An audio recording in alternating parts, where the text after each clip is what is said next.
Hey guys, thank you for visiting us on this special episode of Talking Cars, and today we're talking Jeep.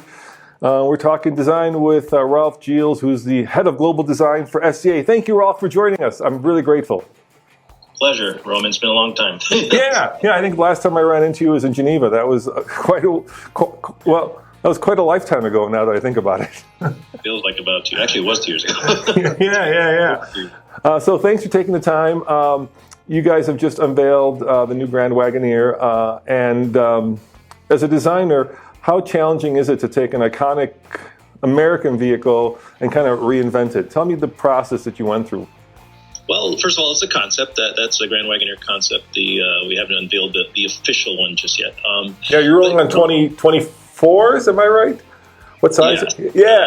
Yeah. So we have a little fun with the concept. But the concept's meant to kind of get the juices flowing and get people to understand what's about to come. Everyone knows Wagoneer's coming, but we wanted to basically forecast it a little bit. Sit back and relax, or keep driving if you're driving. TFL Talking Cars is on the air, the world's most popular car podcast. Okay, maybe not yet, but we're working on it. So first of all, icon. The auto industry, a lot of designers talk about icons, and we hate to call ourselves an icon, so we want to make sure that is the language that people use outside of ourselves. And we've been watching the aftermarket industry, I would say, fan the flames of the Wagoneer for a while. Ever since it went out of production in 1991, a lot of these kind of restoration shops have sprouted up because the car really, was in production from 62 actually as a 1963 model year until 1991. So there's a lot of them out there. The car part is huge. There's a huge following, and it really didn't change much over time. So it's kind of a nice piece to you don't even know what year it is when you just assume it's a Wagoneer. So I hats off to them, whoever's out there keeping these cars alive. And we're not going to compete with that. We're not trying to design a car that upstages our own history. It's more about picking up where we left off. And where we left off was we invented the premium SUV. That's what Wagoneer was at the time. It really took what no one really thought of a wagon as being something you go off-road. Remember, most wagons were like the Buick, Wagon Master, whatever they used to call them. So try to preserve that. So design-wise, we kept it simple. And I believe in a vehicle as a canvas. Everyone can imagine themselves in a vehicle that's understated and regal. Obviously, people have expectations, right, of what this looks like because it was, around for such a long time. And does that make your job easier or harder when it comes to, putting putting pen to paper? Yeah. The hardest question to answer. Everyone has asked me, all my friends, every journalist I know, are you going to put wood on the side of this thing? Yeah. The Wagoneer was famous for having acres of wood on the doors and the fenders all the way down the body side.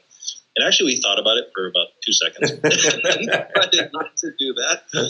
But there's many other elements about the car. So if anyone's familiar or does a little homework on a Wagoneer, the details at the time were way ahead of its time. The way even the roof rack was this forged aluminum brackets. I mean, just everywhere you touched on the car had some kind of luxury component to it. So we tried to rethink how we would use the bright work on the vehicle. Really kind of remind the customer at every visual point, whether it's the mirror, the door handles, the roof rack, every little point, even the window surrounds. We sweat that stuff. We really thought that would be cool. And I think back to a word that came up during development called artisanal, right? We wanted things to feel handmade, not just handmade, but someone loved them along and really toiled on them and really, what do you call it, tilled away on this thing and made it beautiful. You can tell when somebody gave a what about creating something. So that's what we're looking for. Yeah, and you can certainly see that, especially on the inside, right? Because there's just a lot of details. The way that the materials come together, the way that the shapes come together. So how hard is it to kind of incorporate, I think, 7 screens altogether when you count the ones that are in the back seat as well, into an artisanal, handmade concept? You're a bright man, Roman, because that's... The two seem like this. That was the challenge, is the fusion of the future, kind of the tech, I would say tech fusion, right? Fusion, the tech, with this artisanal kind of almost nostalgic, use of wood materials and chrome. And I think we did a good job. We'll see what people say when they kind of behold it and take a good look at it. But it turns out the mixture is kind of cool. You see it in architecture, you see it in home furnishings. People are mixing a little bit of retro, natural finishes with modern stuff all over the place. So we took our inspiration from that, and from the home industry, from even modern day tech, and even the record players making a comeback. So there's just kind of mixing these the classics with the new stuff. When you see the audio system with Macintosh, who's known for their UV needles, we had to actually simulate digitally the needles that go left and right when the music is playing. So that was kind of a fun way to combine the two worlds. What was the hardest part? Was it the exterior or the interior? Oh man, it was like bringing a dish to my. I guess I was a sous chef, and my CEO was the master, and I kept bringing him these themes. He goes, "No, next," because I guess we overstyled it in the beginning. We were trying too hard, and it was getting a little too zoomy. He wanted something, and I agree with him now, looking back, something really, really straightforward, simple, and confident. The idea of the Wagoneer is to look like it was always here. It's not beating its chest around and say, "Hey, look at me," because we think a customer who would buy something like this is someone who's arrived already in life, right? So they're not trying to prove anything to anyone. They know exactly who they are, and the car has that confidence to it. The vehicle, you can't miss it. It announces its presence, but not in a shouty way, if I should use that term. Yeah, I've been doing a lot of thinking about what does American luxury mean, right? And for a long time, it seems like some of your competitor brands have been chasing German luxury, right? When you think about it, that's been their goal because the Germans kind of set the bar. But American luxury is very different. And I got to say, the current Navigator, I think, certainly kind of found its groove by redefining or re-refining what American luxury means. So is that something you were thinking about when you designed this kind of not chasing the Germans, but doing something that's very North American? Exactly right. And I know Murray Callum over at Ford, and we talked about his Navigator. I actually love the front end of that thing, the way the grill is done. It's really nice, very American, but tasteful. And you hit it nail on the head. We were trying to find that balance between being our own thing, and there is some homage to the original Wagoneer in the grill. If you look at the front end, it's cantilevered, right? Mm-hmm. No car does that but ours, where the front end is leaning into the wind a little bit. And you have the waterfalling version of the Jeep grill, which was very, very much part of the Wagoneer story. But everywhere else, it's all about, kind of working the finishes around. We frame everything in a brushed aluminum type of finish, and everything is cared for. There's no parallel lines, though. Everything is tapered, and that's part of the artisanal thing, right? It's easy to just make a break form piece, but to try to make it taper and change section all the time is not easy. So we had a lot of fun. Drove ourselves crazy, to be honest, trying to find a way to do exactly what you're saying, represent American premium versus anything else. Now, I couldn't help but notice that there were no Jeep badges on it. I know it's a concept. Was that on purpose, or was that something that can change along the way? That was actually very much on purpose. There is some very subtle, almost Easter egg level Jeep badging that you have to look for, but they're there if you stumble on them. But we wanted this to be its own animal. The Wagoneer is, we proudly emblazoned on the hood and on the vehicle, on the right-hand side of the instrument panel. So yeah, we know the name is strong. We know it conjures up a lot of neat images in your mind. So we wanted to celebrate. And I think the other thing that jumps out at you is, most vehicles, the B and C pillars are darkened, but here they're body colored, and that's, obviously something that is unusual. What was the rationale for that? Why did you decide to go that route?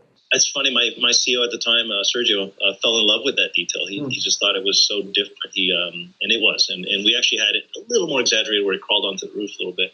We kind of since then backed it off, but. I look at that as what I call a close your eyes detail, right? It's something you can walk away from the vehicle, shut your eyes and imagine that detail and always remember it, versus everybody and their brother blacks out the pillars nowadays. So it's something we wanted to be unique. It also, in a very subtle way, harkens back to the very vertical pillars of the original. The original had very straight B, C, and D pillars, right? So, which is something common to older cars. So having a little fun with that. And the other thing I noticed was, the back part of the vehicle is very distinctive, and it seems like what's in vogue right now is putting a very strong vertical line across the back, and this vehicle has it. Why do you do that? What's the point of having that long kind of vertical line across the entire back of a vehicle? Yeah, well, we wanted to accentuate the width. The car is quite wide and has a hell of a presence. I mean, when you drive behind this thing, it just commands an attention. And so we kind of worked again the tech. We wanted to blend the tail lamps into the plate pocket. We have a very cool it's actually a lens that goes over the entire plate pocket and the tail lamps together, so it kind of organizes that area and makes it beautiful. Usually plate pockets are just kind of bashed in there. We wanted to celebrate that, and of course the Wagoneer badging, which is actually three-dimensional. It's risen from the surface, and the concept car is actually lit, so it really makes quite a statement. You know, the other thing I've noticed recently is it's becoming more and more prevalent where actually concept vehicles are making it pretty much into production, right? You see that, I think Tesla has done that where you see the vehicle 2 years ahead of time and then the vehicle that you see is the vehicle that you get. So what are the chances of this thing actually making it into production the way it is? You know, how much will the bean counters get involved? I think designers are kind of lazy. You know, once you have the concept, it's like, hey, push a button and there you go. Let's just say that the technology finally is getting to the point where it does blur the lines. I mean, the amount of tools, the electronic tools we have available to us now allow us to, it's actually the inverse, because normally you wouldn't invest quite as much into a concept car because it takes a lot of work. It's almost the same amount of work as a production car. But because the tools, the predictive tools are they're not easy, but they speed up the process, we're able to kind of do both at the same time. So in a way, we fall in love with a concept car and say, why can't we do that for production? And we end up beating the engineers' heads over and get what we want. So the concept car is a very powerful tool also to double check, that we go the right way. And usually it reaffirms what we believe. Yeah, the one that did that, I recall, was the Evoque. Remember that kind of, I think it kind of snuck through between when Ford sold the company to Tata, and there it was, it was the one they showed, and that was the one that they actually ended up building. So that's cool. So I guess I'm asking, will this be the one that will end up being built? And it seems like you're saying maybe. Exactly. All right. Hey, let's move on and talk about just design in general. I've been actually, spending a lot of time looking at a lot of your work at the drag strip. I've been going to the drag strip every Wednesday. It's kind of the rung what you brung.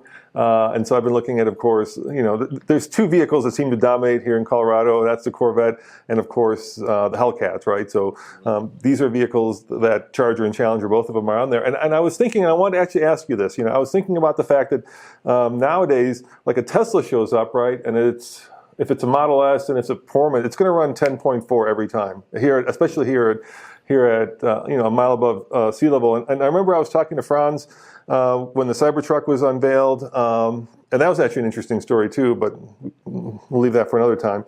But it seems like in the '60s, and you did a really good job in recapturing that. There were a lot of family cars that were turned into dragsters, right? And then there was this language of speed that developed in design language that spoke to the fact that there was a big ass V8 under the hood, right? So you take a Nova and then you put big tires on it. Maybe you put a big hood scoop on it. Maybe you would put side pipes on it, right? Maybe you would stance it like this, right? And that all said, and I don't think anybody's done that yet with electric cars. So what is the language of speed for electric cars as a designer? Well, you've got a clean slate. How do you express that in design? That's a very, very good question. We're actually working on that very, very thing right now as we look to electrify all coasts of our brands and not lose that character. So you nailed it again. That's the balance. But the problem is some of the things that make the car look aggressive also compromise the aerodynamics, right? So that's the thing about the Teslas and any electric car. Every ounce of aero equals range. It's very sensitive to aerodynamics. So that's something we have to rethink how to state performance and aero at the same time. And I can't spill the beans right now, but I'll just say that your wavelength is pretty much where my wavelength is at. How do I keep that character of, let's say, a Dodge of the future, but take care of the I'll put it this way. If Dodge is going to do it, you're going to know Dodge did it, right? So yeah, we're not going to do clones of what you see out there today. We're going to go our own way as we usually do. So stay tuned on that. Yeah. Okay. Fair enough.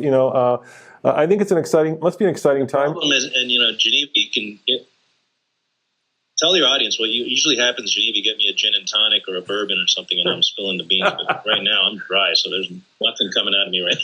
No, that's fine. I'm just thinking it'd be an exciting time to, I remember when we weren't around when we went from horses to cars, right? But we're around when we're going from internal combustion to electric, and that's a cool time, right? Whenever there's change, there's opportunity, and so as a designer, it must be cool to have that opportunity to put your stamp on a whole new way of transportation. And I guess like one of the other cars that was just recently unveiled was the Jeep 4x, and that's one of the reasons we're talking about it. And right now the Wrangler, except for a badge and and a plug, looks the same. But do you see a time when the electric off-roaders will differentiate themselves from the internal combustion off-roaders in terms of design? Absolutely. I think it's a matter of time. Right now, you're kind of sensing an overlap of existing platforms and new powertrains. But eventually, you're going to have new platforms with brand new powertrains, which means new proportions, new opportunities to restrike the stance of the car. Because most of the cars on the road today are built around the engine box, right? And once that, as you know, an electric car has a very low-profile engine box, if any at all, which allows us to really start and push and pull where the cabin sits between the wheels and all that stuff. So we're looking at that. And you may see some concepts from us in the next couple of years forecasting another concept car that might, who knows, be a real car. So we're having a lot of fun. I've never seen or felt a more exciting period. Everyone's was warning for a while. Oh no, what's this new electric thing going to bring? I think nothing but cool stuff. So I'm excited. Yeah, I'm with you, dude. Because it seems like for some reason everybody decided the electric car had to be first and foremost about efficiency, which to my mind is boring, right? But now we're finally starting to see some excitement in the field and actually design that represents that excitement. Why would you take like an economy car, make it electric, and make it look like an economy car? It baffles me. In terms of Jeep, so where do you take Jeep? I mean, that's you guys, Jeep for a long time was its own thing, and maybe I should be asking Mark about this, more than but you're kind of the head of design. So where does Jeep go from here? Now the Bronco's out. Does that change the way that you design when you look at what? But no, let's go like 1,000 feet above, right? So you're not in the details. But when you look at Bronco, right, and you see Bronco, does that change as a designer the language that you're using for Jeep? No, because Bronco did their own thing, and they clearly had our Jeep in their labs. For sure. They tore our Jeep apart a million different ways. And they benchmarked it. Yeah, but they benchmarked something we did almost 80 years ago, literally. So I don't think they broke new ground in a way. They did some cool things with the roof workout and some of the options and things like that. But it's really an evolution of an idea we have and their version of it, basically. So where Jeep goes from here is, to me, a very, very exciting discussion. I think it's time for Jeep to maybe do some more invention. And I wish I could talk to you more about this. Right, I'm sure there's a lot happening behind the scenes. Because Ford's listening to this potentially. I get it. Yeah. But the story of Jeep is still being written. I mean, the good news about Jeep is we have a very, very strong, loyal base of owners that love our brand and love the idea of the brand and understand what it's capable of. And we respect that. So we have to be careful as an industry not to be beholden to our own selves. We have to disrupt ourselves, basically, and allow Jeep to not. And the last thing we want to do is become a commodity brand and just make the day Jeep makes a passenger sedan, just forget it. So it has to be something yet more capable, yet more exciting, and also electric, or also play both of those things, but with capability in mind, number one. Right? So every time I saw you, we would be at like Geneva Auto Show or SEMA or someplace like that. With all that stuff not happening, where do you go for inspiration now? I mean, I think your job is like it's like my job, right? Look at my job is to keep TFL relevant, right? Your job is to keep the design language relevant. So where do you go for that? Well, I spend a lot more time. I've always been an internet browser anyway, so there's a lot of great content still on the net, of course. And there's actually an interesting rebirth of activity. I've never seen more cars and coffees in my life. So I'm actually hitting a lot of those. They're pretty responsible to be done. They're being done responsibly, the ones I've been to, and seeing what people are crafting in their drive. People have a lot of time at home, and I've seen a lot of these creations coming out now. At the end of summer, as people have been tinkering, and that's always been a source of inspiration because people tend to find a latent need and try to answer the question themselves. So I'm very interested in that, and because of Instagram, people are posting cars and coffee from all over the world, so I consume a lot of that stuff. And thanks to people like yourself who help us cover the industry. I think a lot of OEMs are launching virtually now, but there's still going to be ride and drive experiences, so I pay a lot of attention to shows like yourselves. And if anything, all these digital reveals have made it easy for me to garner information about my competition. So like in the old days, we'd go to the auto show and literally go stage to stage and try to gather it all. Now I just sit back and tune into the Bronco reveal and whatever it may be. So there's just consuming as much information as possible. But the inspiration piece is tough. I do miss just the casual conversations with people, because I have friends at Ford and GM, and they all kind of let their guard down, and we overshare probably, and that's something that it's a professional courtesy to kind of overshare, wink, wink, and you learn a lot from each other like that. So I do miss that. Yeah, and do you look at, like, I know a lot of your guys specifically went over to Rivian, right? And then you see what they're doing. So do you look at what those guys are doing too? Is that something that you keep your eye on? Of course, absolutely. And we're very good friends still with a lot of the guys that did go, and a lot of them still come to the parties and the showers and all that stuff. So and the design community is tiny. I mean, it's a really close knit community. So we're very much aware of what each other are doing. But I'm proud of them. I mean, it almost feels like, at first I was a little upset with my team, literally a good chunk of my design team going to Rivian. But on the other hand, that speaks volumes about the value of what we've created, right? So people see.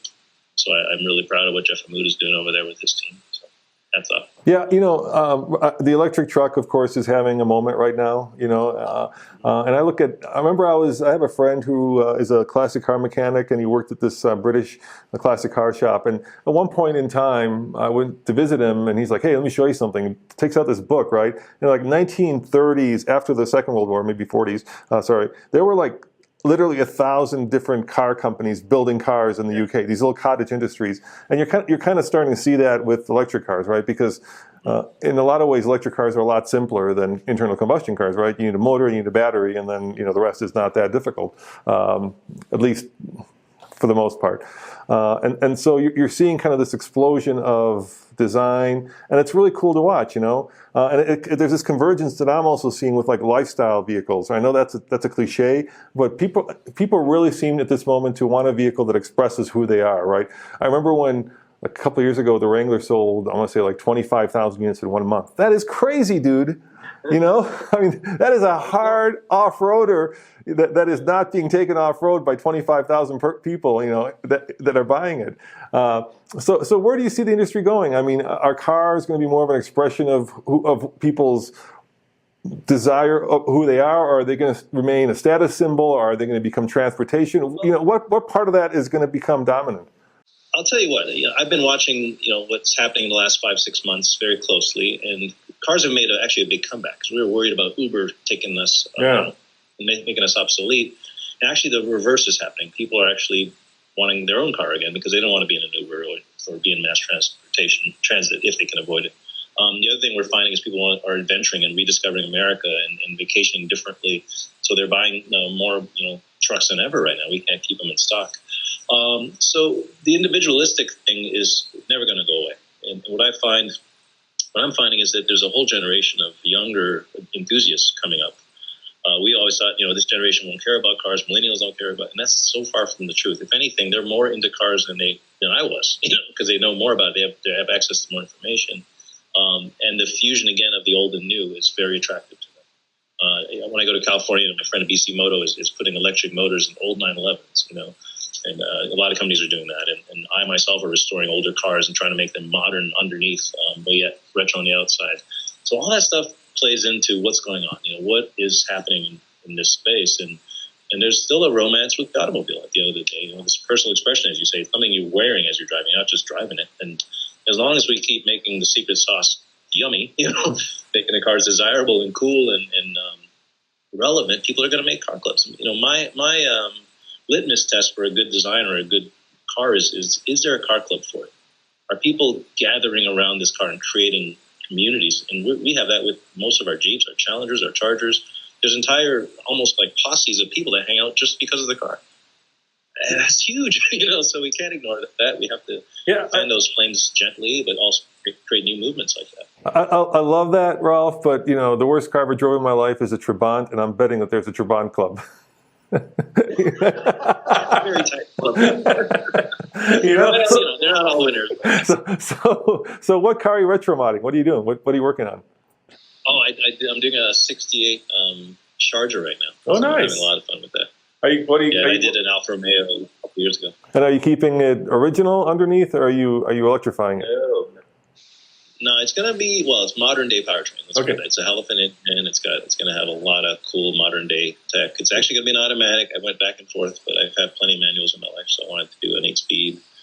it's going to be cool. It's going to drive like a Challenger in a way, but look like a 68 and have all kinds of cool tech. So Yeah, I figured you wouldn't LS swap it. It didn't seem like your style. over my dead body. Every time I get an LS in a Wrangler, I vibrate so much. It's cool that you guys are putting the Hemi into the Wrangler. A couple years ago, we did a story. There was a local dealership here that was actually putting the SRT engine into the Wrangler, and I asked them. I said, "So, how'd you upgrade the brakes?" And they looked at me like I was crazy, and I'm like, "Really? You put an SRT power plant and you didn't touch the brakes?" So it's great to see the manufacturer actually doing it, a safe and cool way. So what before we wrap this up, what are you looking forward to most in the next 10 years? You look down the road, what's your kind of, what's the part that makes you excited? Because I've kind of written 2020 off, so let's just forget about this year. I know everybody. But actually a lot of good things have come out of 2020 for me in terms of we've learned a new way to work. You're home, I take it? Yes, I am home, but I go back again to work a couple days a week now. Okay. And we're actually allowing that flexibility to our designers because a lot of them have kids, home, sure. Homeschooling and all that. But man, the efficiency. I'm seeing better work than I've ever seen because they're isolated in a good way. They got the headphones on, they're sketching, no one's bothering them. There's not too many, let's say, coffee runs like we normally have at work. Yeah, I think we progressed 10 years in 1 year in terms of working remotely. Yeah. Our dealers are learning how to sell cars virtually. We're learning how to have meetings. I used to be on a plane literally every other weekend, which is a big waste, right? Yeah. So a lot of time wasted. So I've been in balancing. My marriage is doing better than ever. So that's all good. Yeah. And you're working on it. Yeah. Next 10 years, I think, hopefully there's going to be better health to the people in the industry, better quality of life, which will create better ideas. You'll be, more free thinking. I think I'm excited about Stellantis. I know people, what's this Stellantis thing all about? But it's a really cool opportunity. What Mr. Travers has done with Peugeot Citroën, very enthusiastic company. If you really look into their history, they got an amazing rally history. They got great, very iconic cars of their own. The 205 guy is still one of my favorites. Yeah, my 404. World Africa, dude. They're still running around in Africa. They're crazy. There's some gorgeous new Peugeots they've been showing as concepts the last couple of years. A couple of Genevas ago that took my breath away. So I'm excited about that opportunity. And we have some great brands. So cultivating those brands, letting them grow, and we're watching our brand right now, our Jeep brand in South America, taking names. It is doing super well in South America. People want a Ram brand down there as well, so we're starting to get some opportunity there.